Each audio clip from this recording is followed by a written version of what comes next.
Welcome back into the GSMC Sports Podcast, as we are now going to be looking at the upcoming slate this week in college football. Week 1 is upon us. The games kick off tonight, so a whole lot of things to dive into. I want to start off by just a pretty quick overview of tonight's games. It's not the most impressive slate necessarily, but should be interesting to sort of key on a couple things. We got a few ranked teams tonight that will be playing, so you can keep an eye out for a couple big name programs at least. Number 11 Missouri, number 12 Utah, number 22 Kansas, and number 24 NC State.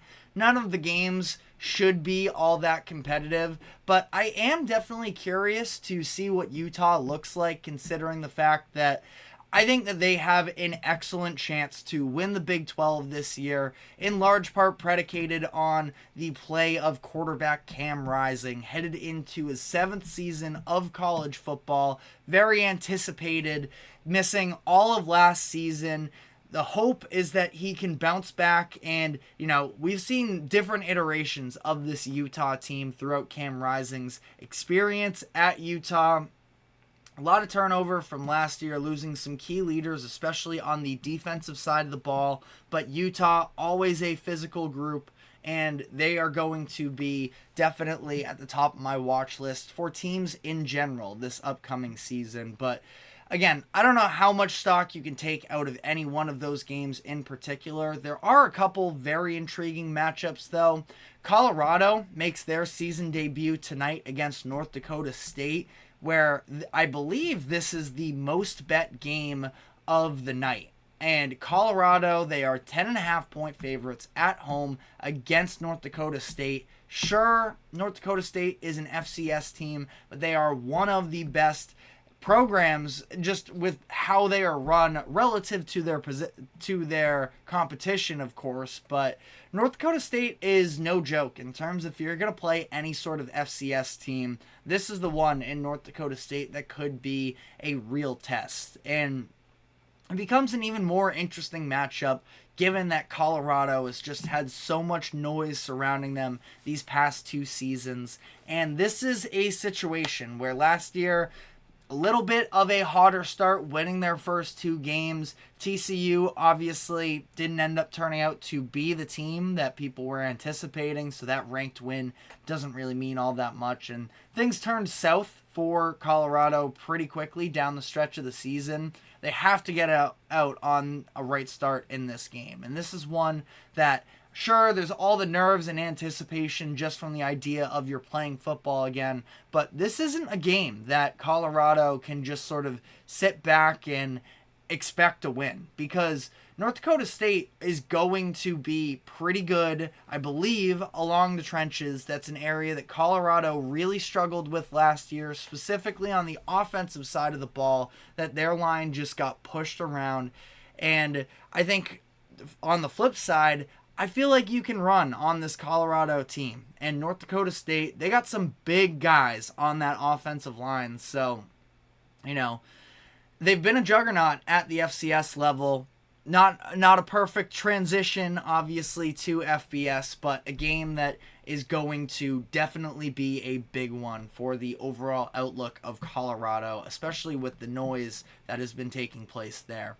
And then a couple other games that I am curious in tonight. In terms of finding a competitive Power 4 matchup in this week's slate for tonight, UNC versus Minnesota has a chance to be a really good game. I believe UNC is a 2-point favorite in this game. I'll double check here on the fly, but obviously, not the UNC program that we're used to, where it seems like they've had a number of different quarterback prospects these past handful of years, from Trubisky to Howell to Drake May, that it's not a program in the same standing, but both UNC and Minnesota could be in the middle of their respective conferences, and I think it should be just a good little teaser for us of what this season has to come. I think that's going to be an excellent game. And then also, I want to shout out Tommy Brzee of the GSMC College Football Podcast, where he has expressed some optimism in Rutgers. I've been hearing a little bit of buzz as well for Rutgers, so that's going to be a team that I'm going to keep my eye on as well. Playing Howard, I don't know how much you're going to be able to get out of them necessarily for this game in particular, but should be an exciting night of college football, even if we don't have necessarily all of these big-time heavy hitter highlighters. Friday night's even a little bit worse than that. Get to see Oklahoma play, so that'll be cool. They come into the season ranked number 16, but ultimately, Friday night, not going to be all that enticing to me. But then comes Saturday, and we have a few really good games. Starting at the noon window, Clemson versus Georgia. Two teams that have, honestly, a little bit more similarities than people really give them credit for. These have been two of the premier programs over the past decade or so, and especially during this whole NIL era and the transfers and everything, neither one of them are extremely active in that front. Both Dabo Swinney and Kirby Smart prioritize high school recruiting and development from within. The difference is that Georgia does sort of plug those other holes with transfers. Clemson, the only non-service-based college in the FBS to have 0 transfers on their roster. So, or at least zero transfers starting. That is a very interesting strategy, of course, at this point in the college football, NIL era, but also this isn't the game, obviously, where, it's make or break for Clemson. I would argue, at least, especially considering the fact that Florida State just lost last week, that the ACC does feel like it's pretty up for grabs. Losing in Georgia, I'm not going to, dump all over Clemson if they end up losing this game. I think it's, this isn't the game where they really need to establish themselves, but it would be a great time for Dabo Swinney to sort of remind everyone that there is a reason why he was one of the prominent coaches in college football. And also, I think it would be a great opportunity for Cade Klubnik, their quarterback, if he is ever going to take that next step, would be interesting there. Very quickly on the other side of the ball, one of the key matchups is the fact that Clemson's defense blitzed the second most in the country last year on opposing quarterbacks dropbacks. So, they're probably going to be trying to bring the heat. Carson Beck, this is according to ESPN's Greg McElroy, that Carson Beck was one of 3 quarterbacks in 2023 to have an average release time of less than 2.4 seconds. So this is a defense that likes to bring the heat. This is a quarterback that likes to get the ball out quick. How will that dynamic play out? Something that I am very curious in. At that same noon window, we have number 8 Penn State at West Virginia.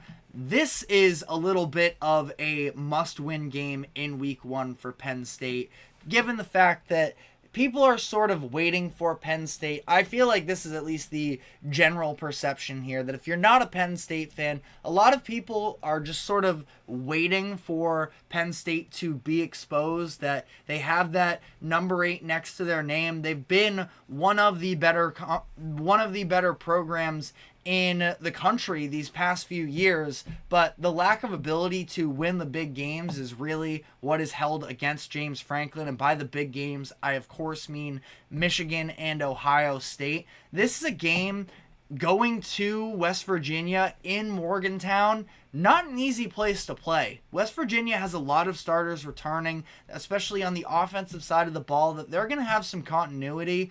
The big thing with Penn State, their defense needs to be able to continue to produce for them. That's really been their calling card. They've been an excellent defense. Can the offense ever be unlocked here? Can Drew Aller be the quarterback coming out of high school that had 5 stars and was anticipated to potentially be a guy that could make the jump to the NFL? Instead, last year, we saw Michigan run the ball 30 or so straight times against them and end up winning the game because Penn State's offense was just unable to get anything done against Michigan's defense. That's going to be a very big point for Penn State this season is, can their offense sort of emerge? A couple other good games. We only have so much time here, so we can only hit on so much. But Miami at Florida, definitely a good game. Miami was my pick headed into the season to win the ACC. Couple fun new toys for them on the offensive side of the ball where they should be able to really take a step up and hopefully, for the sake of Miami, stop turning the ball over so dang much. But, that interstate rivalry going to be taking place. That should be very interesting. Now, I'm more so looking at the nightcap here, where one of the big games, maybe the biggest game of the weekend, is number 7 Notre Dame at number 20 Texas A&M. We've talked about this before. There's positives and benefits to the fact that Notre Dame doesn't have an incredibly difficult schedule, but one of the negatives is that it could be really hard for Notre Dame to make it into the playoffs if they have multiple losses and not many signature wins.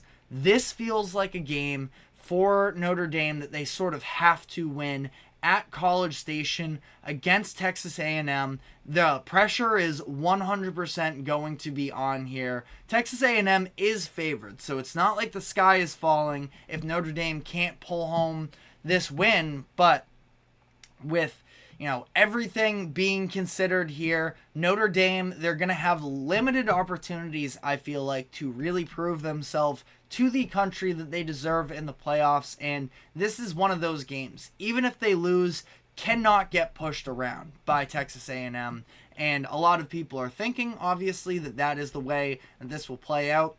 I think that Notre Dame's defense deserves a little bit more credit than they are going to be able to stand up, but it's going to be very interesting to see how this all plays out. And then finally, last game we want to highlight here is number 23 USC at number 13 LSU. 2 programs and 2 coaches that are facing a lot of pressure, with Lincoln Riley at USC and Brian Kelly at LSU. Both sort of heading into little bit new forms of themselves.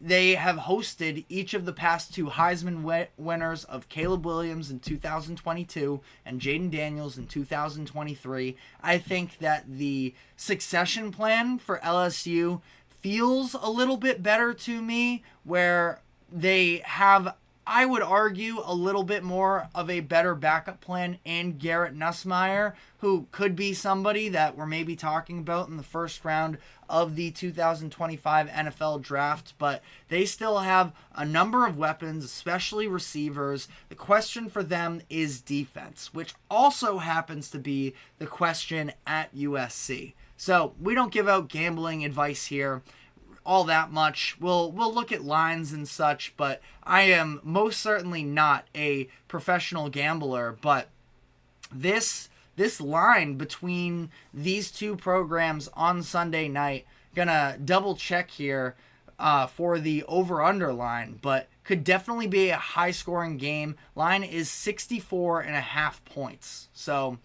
take with that what you will. Two teams that defense has been the kryptonite to some degree as of these past couple seasons. Both teams looking to have a little bit more of an identity, and it's going to be a really interesting matchup. That game taking place Sunday night, that is also one of the main headliners. But let me know what games you guys are looking forward to, what your picks are for these headliner matchups. But we are now going to be taking our final break of the show, and when we come back on the other side, we're going to circle back around to the NBA. Started the show with Steph Curry news, but ultimately speaking here, I think we're headed into a long stretch where we're not going to be talking much basketball at all. So that being said, I want to give a way too early NBA awards prediction here on each of the main player awards that are handed out. So we will be